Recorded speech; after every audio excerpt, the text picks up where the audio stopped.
5 seconds to go.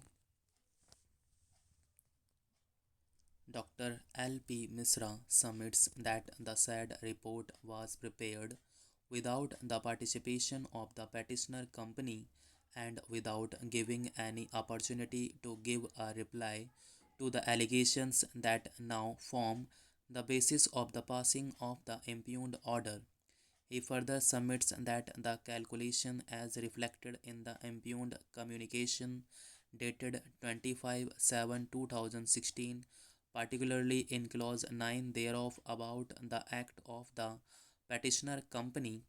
being involved in overdrawing with a criminal intent of defalcation, was never intimated to the petitioner to explain the same, and even otherwise the entire calculation is erroneous. Hence, the conclusion drawn being patently incorrect, the action is arbitrary.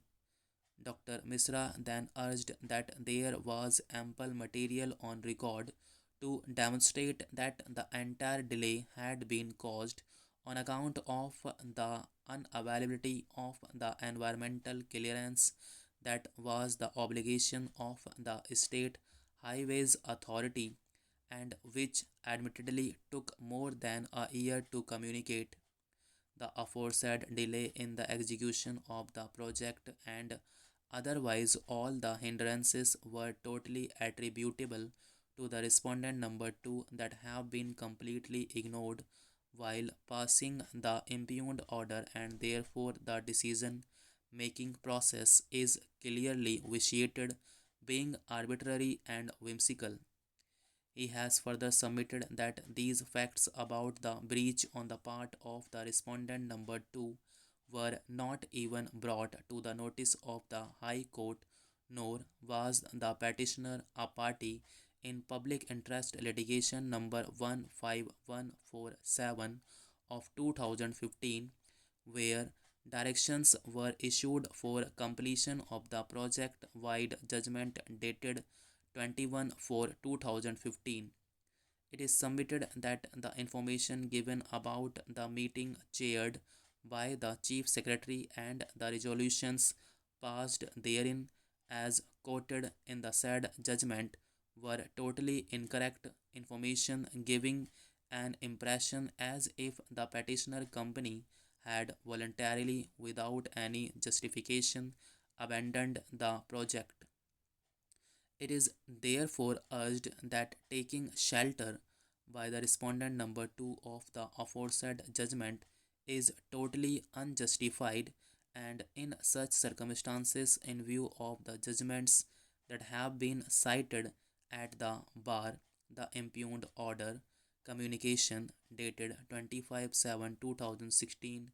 is unsustainable and deserves to be quashed. Controverting the aforesaid submissions, Sri Vivek Raj Singh has raised a preliminary objection with regard to the entertaining of the writ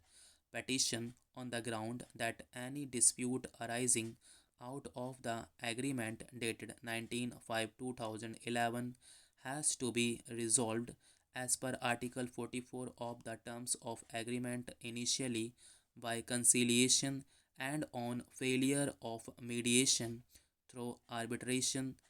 He further submits that so far as the delay part at the initial stage of environmental clearance is concerned, the same was suitably compensated by providing more time to the petitioner company through a revised memorandum of time schedule, and therefore no prejudice was caused on account of any such delay in obtaining environmental clearance. He further submitted that as a matter of fact, the petitioner company voluntarily abandoned the project, as a result whereof the entire project was put in jeopardy, that gave rise to the filing of a PIL and then consequential action by the State Highways Authority. It is argued that the independent engineer had been assessing the work, and on that basis the petitioner had been intimated of completing the project within time, but having failed to do so, and having found that the petitioner had overdrawn a huge amount from the consortium of banks, which was in excess of what had been actually spent, there was no option but to terminate the agreement.